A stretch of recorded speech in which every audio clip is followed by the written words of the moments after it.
broker dealers breaking out to new multi-decade high. That's an encouraging sign. Maybe some fatter pitches are coming up as we move into year end and get into 2023.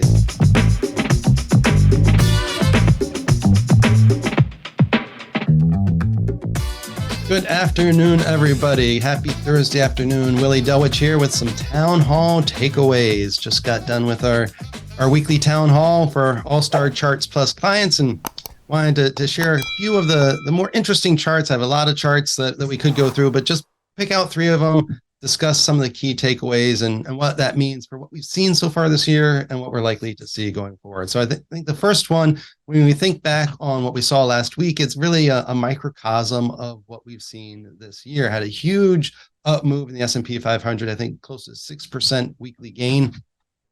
It was the ninth gain so far this year, ninth weekly gain of 3% or more.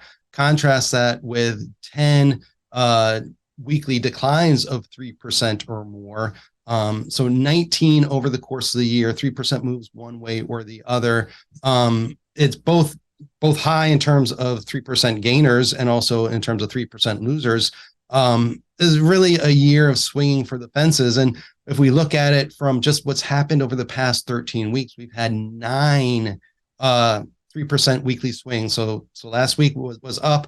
The week before that was down by more than 3%. 2 weeks prior to that were both up by more. So we had 4 in a row weeks of moving higher or lower by 3%.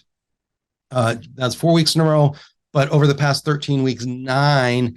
You'd have to go back to the financial crisis to see more, 3% moves in either direction over the course of a 13-week time period. We saw something similar 9 weeks during the COVID crash, and afterwards we saw something similar back in 1974. The only time period that had more was during 2008 during the financial crisis. So this has been a year of big week-to-week swings. Talked about it last week. Volatility is not typically a sign of strength, but that's not keeping the market from getting up and taking a big hack at the ball. The problem is for the market this year, big swings, but not a lot of contact. I think one way we can think about that is the context of our bull market rebirth checklist with, even with the price gains we saw last week, still just 1 for 5 there. And the part that I really want to zero in on is this persistence of more new lows than new highs. Dive into it a little bit because I think it gets a little bit glossed over and a little bit misconstrued in terms of what we're looking at and what we're expecting to see when we look at new highs versus new lows on the NYSE plus NASDAQ. And we're not looking for fewer new lows, although that's likely to happen. That's not the signal. We saw on a daily basis a peak of new lows in September. On a 10-day basis, I think it peaked back in May or June. On a weekly basis, it peaked back in June. So it's come down since then, but that decline is not really the trigger for what we're looking for. What we really want to see is that utter and total collapse in new lows to the point that we actually have more new highs than new lows. It's not, again, because new highs are expanding dramatically, but it's because new lows are collapsing dramatically. That's what we saw if you go back to those COVID lows where new lows collapsed. New highs were not very high, but they were just high enough to be above new lows. We had some hints of that earlier this year. Back in March, back in August, we had those hints of new lows crossing below new highs, that collapse we're looking for. But instead of continuing to collapse, they turned higher and we had another leg lower in the indexes, another surge in new lows. So what we're looking for now is continued decline in the number of stocks making new lows, not necessarily a sharp expansion in the number of stocks making new highs. That would be a little bit fruitless to look for that given where stocks are relative to their 52-week trading ranges. But we do want them to stop making new lows. That would be an encouraging sign that maybe this year, maybe investors can start to make some contact with the ball and not just be up there swinging and striking out. So that's the second takeaway. We need to see that collapse in new lows it's not so much an expansion in new highs, it's that total collapse in new lows. And while it's encouraging to see fewer new lows than we saw before, the pivotal development would be fewer new lows than new highs.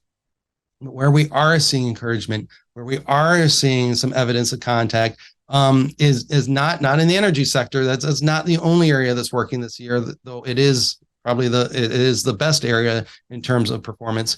But broker dealers, XBD, within the financial sector, we're seeing evidence of a higher low and a higher high. Eclipsing the August highs. I think it's back below that a little bit now, but showing evidence of being able to rally. Earlier this week, almost back to even on the year, which is saying something given the kind of year that most investors have had. But beyond what's happening on an absolute basis, I think the more important tell is what's happening on a relative basis. Broker dealers relative to the S&P 500 broke out above where they were in early 2021. That wasn't just any level. That was a level that had been the high going back to 2008. And so we're now at our highest level, broker dealers relative to the S&P, highest level in over a decade. So that's a sign of relative strength from broker dealers. And historically, broker dealers have been a leading indicator for the broader market.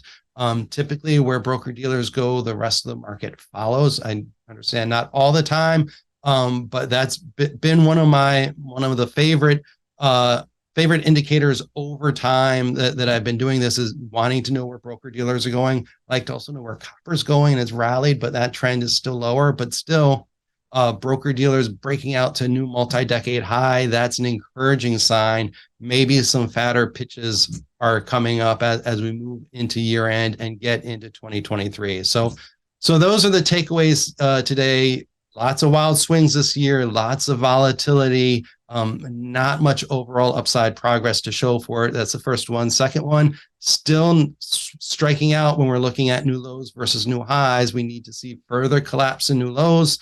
And whether we get any expansion new highs doesn't really matter. It's the collapse in new lows.